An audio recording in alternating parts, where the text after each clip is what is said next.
Ladies and gentlemen, welcome to Fort York. Inside one of the buildings here. If you're a subscriber, you probably have already seen the Nova Scotia barracks when we were out there. The uniforms they would have had. Fort York, of course, is famous for the War of 1812. It was occupied, I think, for an entire 6 days by the Americans, who landed outside on the coastline here. Had several skirmishes with native people and made their way here to Fort York.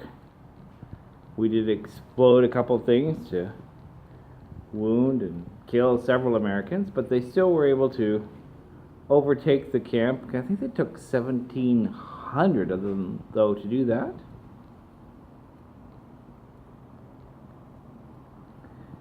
Table settings replicating an 1815 soldiers' barracks. We'll go on to the next building now. In the distance, I can hear the drums. Sounds like marching orders. I believe the soldiers are on their way. Where are they going? Here they come, the great defenders of our Commonwealth.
The muzzle of the musket, and then get rammed down by the ramrod. The squad is now going to take the open order, so they're going to do the light infantry exercise. Doing that by spreading themselves out, and then by crouching down, they make themselves more difficult targets. And this way that they can run up and harass an enemy. This may be a bit loud.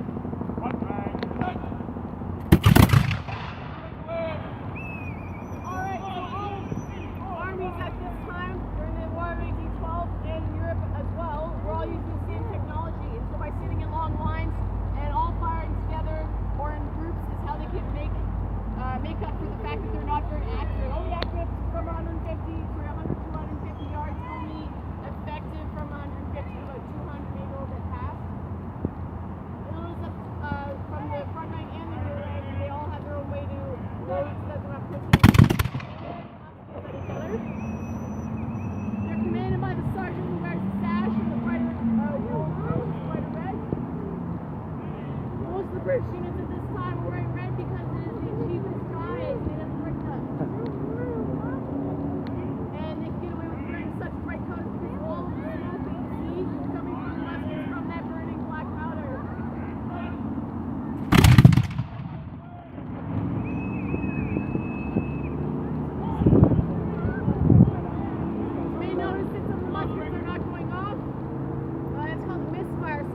would clog up rifling. So even though they didn't have rifle technology at the time, rifling basically was being grooves that are carved in a barrel to grip and twist a typing bullet. Probably would clog up those grooves and make it quite difficult to load. So they went with these fast loading muskets with most of their soldiers, although they did give a few specialty soldiers these rifles to be more accurate. Now, the average British soldier was expected to be able to load and fire about 4 rounds.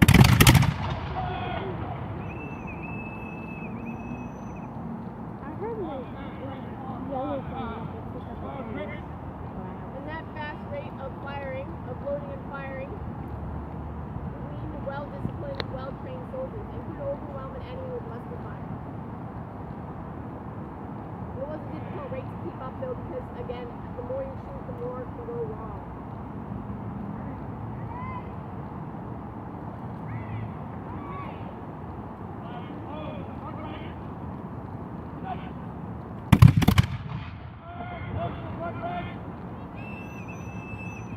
So as you see, they're not necessarily all firing at the same time. By having at least some soldiers still loaded, they can provide covering fire to the ones who need to load still. They can fire by section, they can fire by company, they can do a battalion volley. There are many different ways to fire the musket, and so that they're acting more like a wave instead of all firing at once and then all reloading and being vulnerable at the same time.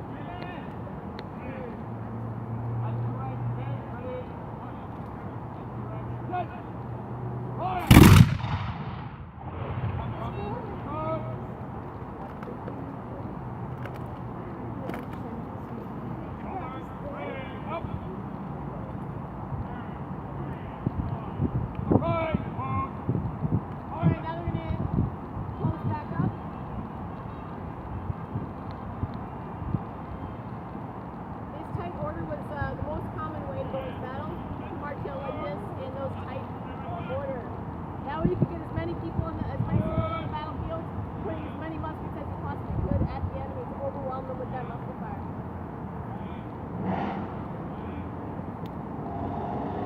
If you saw the enemy's morale was starting to break, they were maybe thinking about retreating, you had to outflank them. You could finish them off and give them a little extra encouragement off the battlefield with a bayonet charge. The bayonet is a soldier's hand-to-hand combat weapon, and it just fits around the muzzle. And it's Right!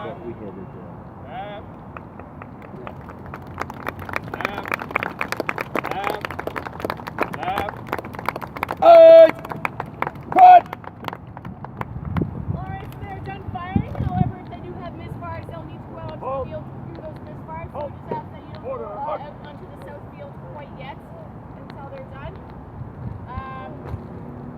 Otherwise, that concludes the demonstration. They will be leaving behind some people to answer questions, take pictures if you like.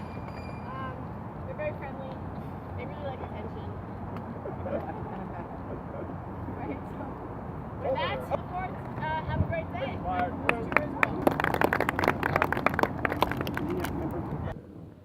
Welcome to the officers' barracks. Presumably better quarters. Some displays of things from the time. Model York boats. Really look like large canoes. Multiple people could paddle. Furs from the time. Guns and axe handles. More furs. Beautiful traditional blankets. Scarf. The War of 1812, when the barracks was briefly occupied by the American force of 1,700 people that invaded from the harbor.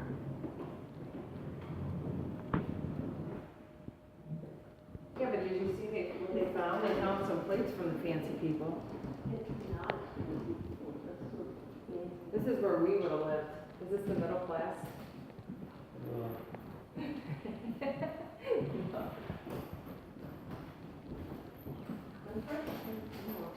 Look at all the fancy stuff they had to wear.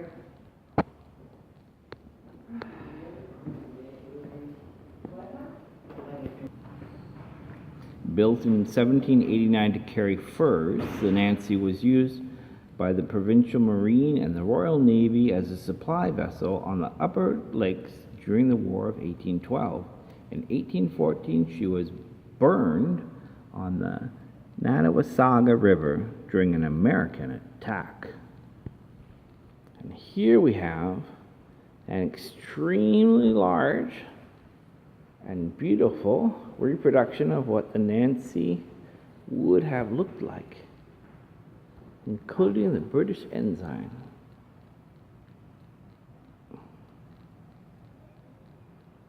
Whole lot of mass, obviously to catch the wind. Lifeboats.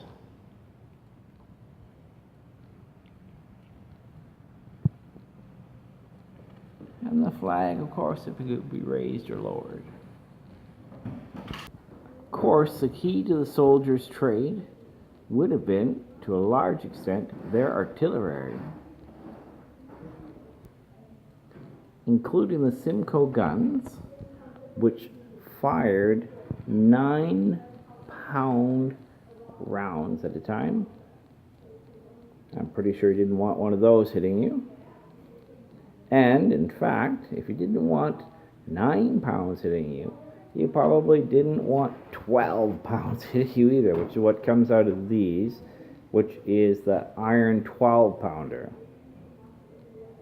Both of which were used in the late 1700s up until the early 1800s.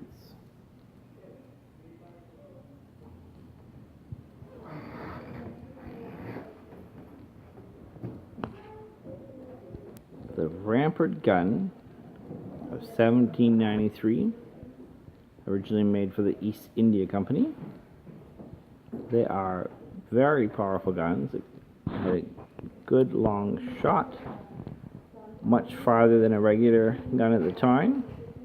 The unfortunate drawback was the fact that they weigh over 30 pounds per gun. So you wouldn't want to be hiking for hundreds of miles carrying one of these. Of course, some of the pattern artillery of the time included officer swords. I guess you had to be an officer to be lucky enough to get to carry a long sword with you, just in case it came to hand-to-hand combat.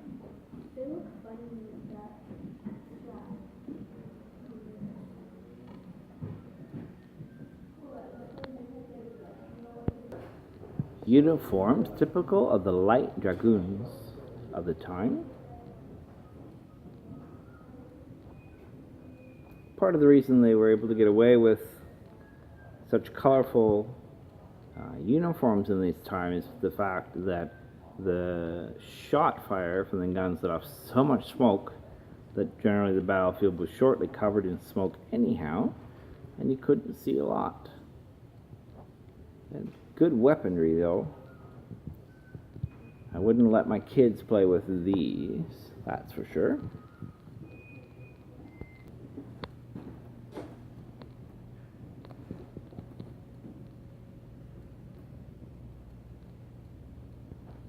While many soldiers had fixed bayonets on the end of their muskets and rifles to protect themselves from attack, they seldom really connected with these, as bullets were much more effective. But they certainly did look imposing, and if a bunch of people were rushing at you with these on the end of the rifle, you were much more likely to run away than just stand there for hand-to-hand combat. Of course, for ceremony or for marching, similar to our marching bands today, we had great instruments such as drums. And of course, what would life be without bagpipes?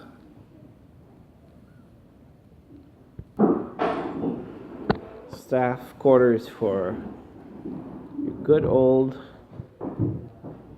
people on the front line that of course needed a place to sleep and a place to eat, as do most of us.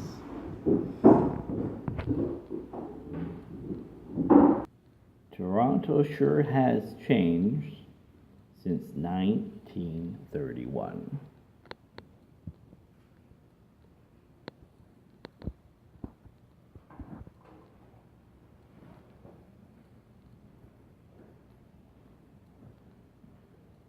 this was likely the Fort Barracks area.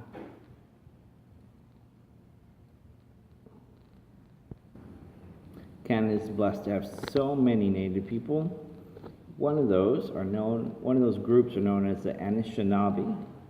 And here we have an Anishinaabe warrior from Upper Canada, circa 1813.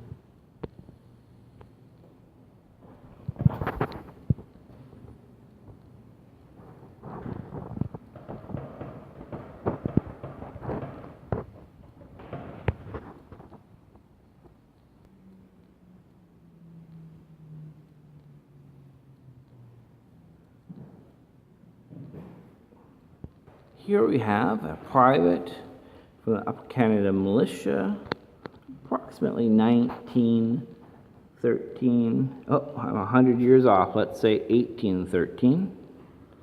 Canada had a proper militia, well, Upper Canada, as we were known then, since we didn't become a country until 1867.